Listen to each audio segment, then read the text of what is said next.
Rolex FEI World Cup Final comes back to Las Vegas for a 5th time. The very best riders from all over the world are here to contest for the ultimate indoor show jumping prize, the Rolex FEI World Cup.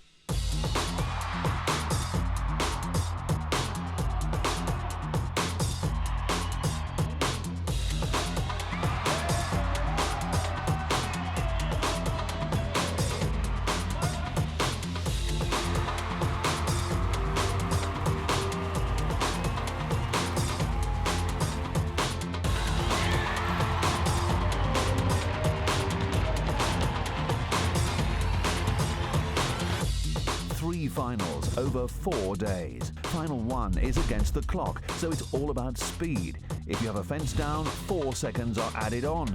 The fastest round is the winner. Final 2 is 1 round with a jump off. The course is bigger, a maximum height of 1.60 meters. It's all about jumping a clear round and then going fast in the jump off. Final 3. After a rest day, the top 24 riders will compete over 2 rounds and 2 different courses. This time, it's even bigger. The very best in the world are here, but who are the main contenders? The Netherlands' Albert Zoa, Australian Edwina Alexander,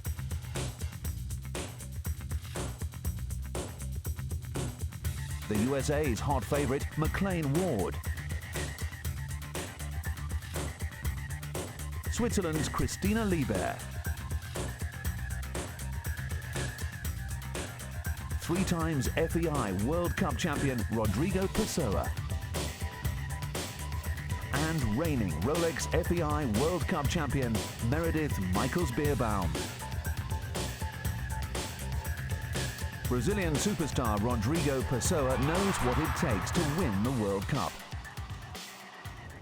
You know, you have to come in a championship like this thinking that you can do it, and I mean, I certainly have know my way around. Hopefully, like I said, I can put all the pieces together with the horse and, you know, have a really good start tomorrow. And that's a difficult class for me because he's not a very fast horse, so I'm gonna have to take some risks without blowing everything. So afterwards, it's a little bit easier. The fences get bigger, but it's a little bit easier because you just have to ride clears, and in the time allowed, that's what we have to do. But the key thing for me is to have a good, smooth start tomorrow, and so I'll be really looking forward to that. Hopefully, a good draw that I can see a couple and have a good plan and execute. And so to the action. Final 1, the speed class, with 4 seconds added for a knockdown. Your commentator is former international show jumper Stephen Hadley. Well, this first leg is always fast and furious, and looking at this course, I don't think this is going to be any different. It's complicated, there are distance problems, but it's all about speed. As we heard, no faults for fences down, just 4 seconds to add, and that's the incentive to go even faster. The first of 3 legs, and normally the winner overall would come from the first 10 or so in this, so this is very important. The Pathfinder over these 12 obstacles with 15 efforts, as you can see. This course built by Tony Ambrosio, former international competitor himself. The first we see, Rich Fellers, prolific dealer as well as an international rider. He spent a lot of time in Ireland looking for potential stars to bring back to America and market. This is an Irish-bred horse himself by cruising that great stallion, cruising a chestnut stallion. He's 13 now, flexible, and you need a horse with a bit of mileage to cope with these hairpin bends and going flat out. The course is not as big as it will be on the next 2 legs. It's about 145, 150. Oh, don't fall off. Rich, now, bit of a stretch to get this, and he's got it. Living dangerously. And this is flat out, this is a great start. Great disadvantage, of course, to go first, or even in the first half a dozen, because everyone else is going to know what you've done. They know where to turn. They know how to go faster. The crowd are really with him. 2 fences to go, and this is very quick. The last fence, a big oxer. What a start for Rich Fellas. The crowd, the home crowd, have gone wild. Nothing to add. The turns he took there, setting a real standard. So sharp the horse turns here, inside the Rolex clock. That surely will be right up there in the finish. 58.50, we'll make a note of that time. Tremendous start, and now one of the fastest horse rider combinations on the European circuit. Christine Liebert from Switzerland with this very good horse, No Mercy. He's 14 now, but he's as good as ever by the great Libero. Took a stride out there. Rich Fellas really set the standard here. And if you're down in the teens or 20s after the first day, it's a tremendous deficit to make up. Rarely can it be done. So essential to keep galloping. Even if you have one down, keep galloping.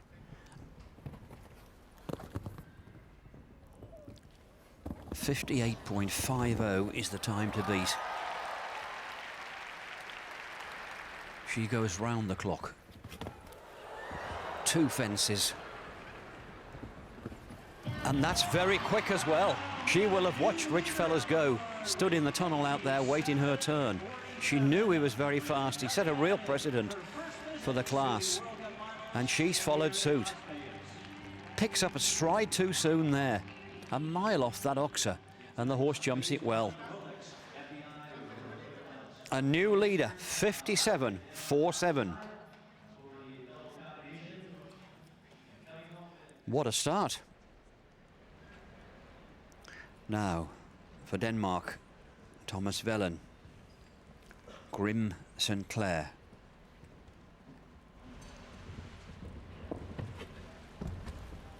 A real Grand Prix horse, 15-year-old by Laudanum stallion. Is he fast enough? That time of Christine Liebert still out there, 57.47. Rich Fellas still second, 58.50. I really can't see, unless they take an absolute mega chance somewhere and turn in ridiculously short. I can't see where they're going to beat them. The only way they're going to beat him is the way he's trying to do it, is be a little bit quicker across the ground. I've seen a lot of World Cup finals, but I've hardly seen one started at the speed they're going in this. Sets the precedent for the week, 57.47. No, 58.68.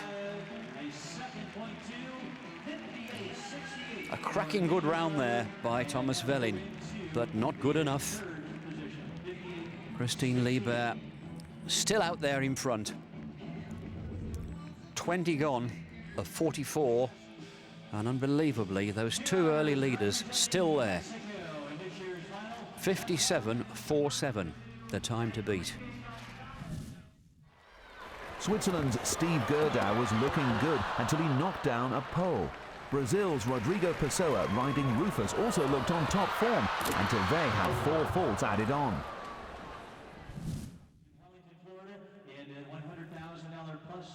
Well, just when do you see Rodrigo Pessoa backed into a corner like that? As we heard in commentary, 4 seconds to add for that crash at that oxer. Now McLean Ward backed into a corner himself in Hong Kong against the 7 others when they jumped off for the medals. Went straight through the last fence. He's not going to do that today, I'm sure. And this is such a super mare. Where can he find the time? Sapphire, a 14-year-old chestnut mare by that great stallion, Darko. This crowd, they're so enthusiastic, especially where their own riders are concerned. One can't help feeling that it can be a little bit disconcerting to the horses, not to the riders, because they're used to that. They really are starting to carry them home. You see, they're getting at him now. 57.47. This is going to be very close. He's galloping to the last. I think this is quick enough. 57.73. No, not quite. Great try. He'll be happy enough with that. Puts him right up there at the end of proceedings on the first day. Few horses yet to go. One of those is the Great Shutterfly. This is a fantastic start to a World Cup final. But it is the best in the world. You get used to that. And it never gets any easier. McLean Ward into second place. Can he stay there?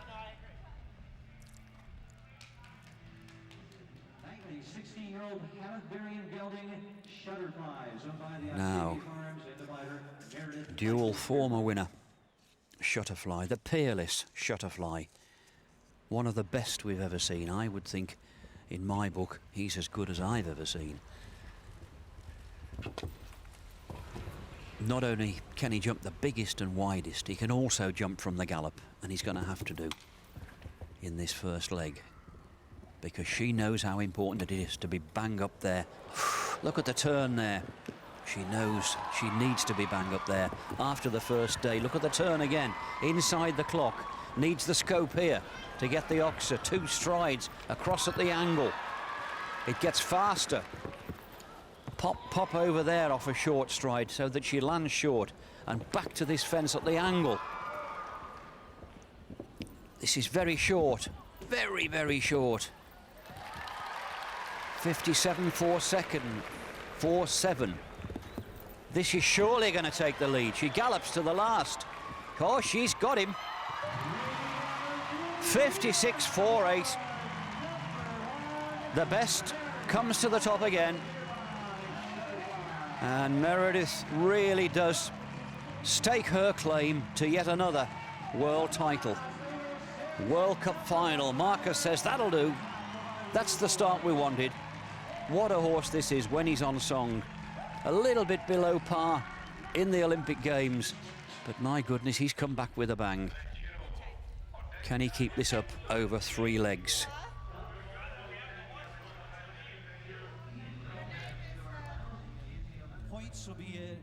So, what a start, and no one can beat her. 2 years ago, she was just about to win this final in this very arena and fell off. The horse went one way, she went the other. What a start to put that right. Well, it's a great privilege coming back here to Las Vegas after 2 years. 2 years ago, I was leading the final and had a fall just before the victory, so this was a nice way to return. It's a new game tomorrow, and I know it's going to be difficult. Been there before. I'm just going to keep trying my best and try not to give up, and just keep a positive attitude. Well, I think we need to take a break after that, get our breath back and rejoin it for the second leg of the Rolex FEI World Cup final.